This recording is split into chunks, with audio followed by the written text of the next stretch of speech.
আবু জেহেল বলে, তুফাইল বিন আমর দাউসি, আমার কাছে একটা আইডিয়া আছে।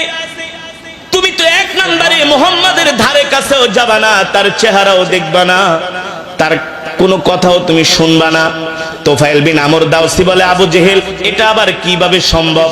একটা মানুষ কথা বললে তো কানের ভিতরে আওয়াজ আসে। আবু জেহেল বলে, আমার কাছে একটা বুদ্ধি আছে। সেই বুদ্ধি হলো, তুমি তোমার দুই কানের মধ্যে তুলা ঢুকায় দিবাও। তুমি তোমার কানের মধ্যে তুলা ঢুকায় দাও। তুফাইল বিন আমর দাউসিকে, আমার কাছে তুলা নাই। আবু জেহেল বলে, আমি তুলা নিয়ে আসছি। কত বড় শয়তান! কে আমি তুলা নিয়ে আসছি, কষ্টিপ নিয়ে আসছি। কি করা যায়? বেচারা মুরব্বির সামনে নাও করতে পারে না। কতগুলো তুলো নিয়ে তুফাইল বিন আমর দাউসির দুই কানের মধ্যে ঢুকায় দিলেন। ঢুকায় দিয়া দুই কানের মধ্যে কষ্টিপ মেরে দিলেন। তুফাইল বিন আমর দাউসি মুখের উপরে বলতে পারে না, বেচারা পড়ে গেছে বিপদে।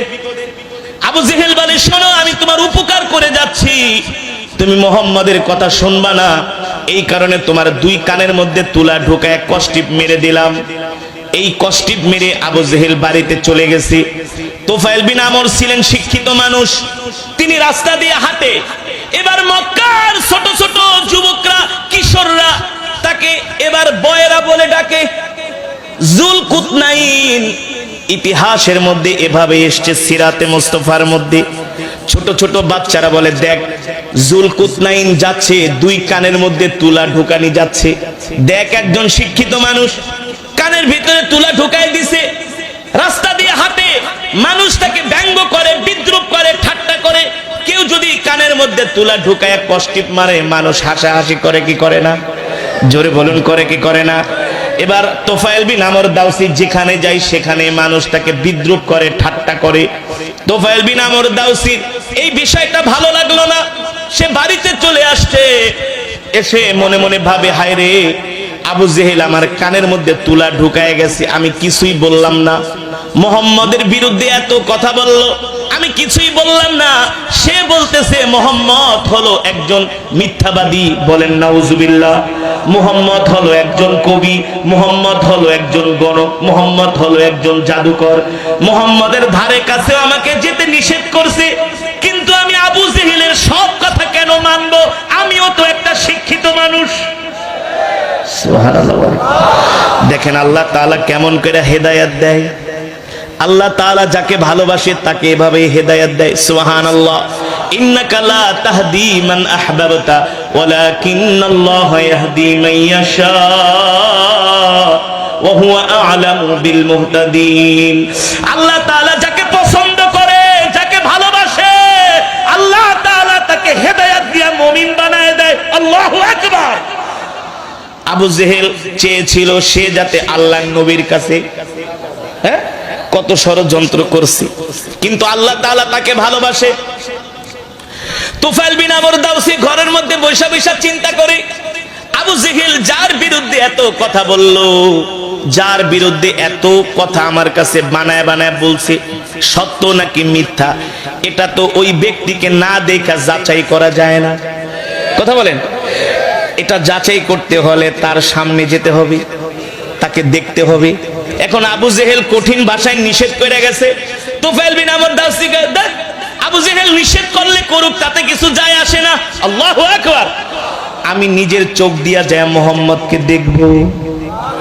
আর আস্তে কোন সুবহানাল্লাহ।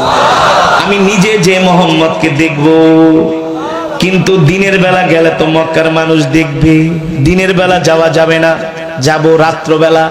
কখন যাব? রাত্রবেলা। আল্লাহর নবীকে এবার তুফাইল বিন আমর দাউসি নিজের চোখ দিয়া দেখবে। আসলে আবু জেহেল বলে গেছে আমার নবী কবি, মিথ্যাবাদী, পাগল, জাদুকর, গণক।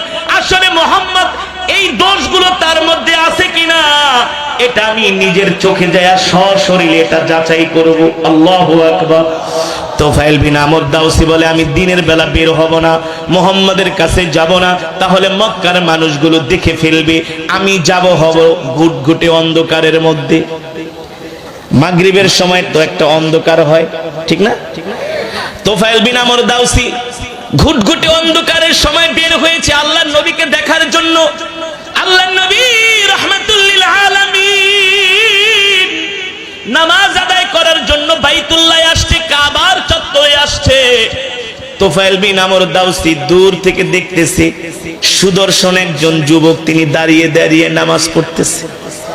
তোফায়েল বিন আমর দাউসি পিছন থেকে আল্লাহর নবীর হাত মোবারক দেখতেছে, এত সুন্দর কান দেখতেছে, এত সুন্দর চুলগুলো দেখতেছে, এত সুন্দর আল্লাহর নবীর পুরা শরীর মোবারক দেখতেছে, নূরে চমকাচ্ছে, ঝলমাল করছে, তার হাতগুলো, তার কানগুলো, তার চুলগুলো। আল্লাহর নবী মাগরিবের নামাজের মধ্যে কোরআন তেলাওয়াত করতেছে। তোফায়েল বিন আমর দাউসি তো কানের মধ্যে তুলা ঢুকায়া রাখছে, কিন্তু শুনতে পারতেছে না। আল্লাহর নবীর চেহারা দেখে সে পাগল হয়ে গেছে। সুবহানাল্লাহ, এত সুন্দর একটা চেহারার মানুষ। যখন আল্লাহর নবী নামাজ পড়তেছে, তোফায়েল বিন আমর দাউসি পিছনে দাঁড়িয়ে দাঁড়িয়ে আল্লাহর নবীকে তিনি অবজারভেশন করছেন, প্রাণ ভরে দেখতেছেন। যখন আল্লাহর নবীর নামাজ শেষ হয়ে গেল, আল্লাহর নবী বাড়িতে আসবেন, যখন রাস্তায় বের হলেন, তোফায়েল বিন আমর দাউসি যে আল্লাহর নবীর সামনে দাঁড়ালেন। নবীজি তোফায়েল বিন আমর দাউসিকে দেখে একটা মুস্কি হাসি দিলেন। কি করলেন? মুস্কি হাসি দিলেন। তোফায়েল বিন আমর দাউসি বলে, এটা মানুষ নাকি আকাশের চাঁদ উঠছে? এত সুন্দর চেহারার মানুষ তো আমি আজ পর্যন্ত কোনোদিন মক্কায় দেখি নাই। আবু জেহেল বলছে মোহাম্মদ পাগল, কিন্তু পাগলের চেহারা তো এত সুন্দর হয় না। সুবহানাল্লাহ বলেন। পাগলের চেহারা তো এত আকর্ষণীয় হয় না, দেখতে দেখা যায় রাজপুত্র, যার চেহারার দিকে তাকালে শুধু তাকাতেই মন চায়। সুবহানাল্লাহ বলেন। আল্লাহ তাআলা আমার নবীকে এত সুন্দর করে বানাইছে, পৃথিবীর যত সৌন্দর্য, সব সৌন্দর্য আল্লাহ তাআলা আমার নবীকে দান করেছেন, ঠিক কিনা বলি? তোফায়েল বিন আমর দাউসি আল্লাহর নবীর চেহারা দেখা তিনি পাগল হয়ে গেলেন, আল্লাহর নবীর হাসি দেখা তিনি অভিভূত হয়ে গেলেন। তোফায়েল বিন আমর দাউসি বলে, না না, মুহাম্মাদের সাথে যে কোনো মূল্যে আমাকে কথা বলতেই হবে। মুহাম্মদ তার চেহারা এত সুন্দর। আবু জেহেল বলছে, পাগল, প্রথমেই দেখি গরমিল, আগে তার সাথে কথা বলে বুঝতে হবে আসলে সে কি পাগল নাকি ভালো। কোন মানুষের সাথে কথা না বললে তো বোঝা যায় না। আল্লাহর নবী বাড়ির দিকে যাচ্ছেন, তোফায়েল বিন আমর দাউসি তার পিছনে পিছনে যাচ্ছে। আল্লাহু আকবার। আল্লাহর নবী যখন তার হুজরা মোবারকে ঢুকলেন, তোফায়েল বিন আমর দাউসি আল্লাহর নবীর ঘরের দরজার সামনে দাঁড়ানো। আল্লাহর নবী ডাকতেছে, আসো ভিতরে। কানে তো শোনে না, কানে তো তুলা লাগানো। কানে কি শোনে না, কানের মধ্যে তুলা লাগানো। আল্লাহর নবী তাকে হাত দিয়া ডাক দিছে, আসো ভিতরে। কানে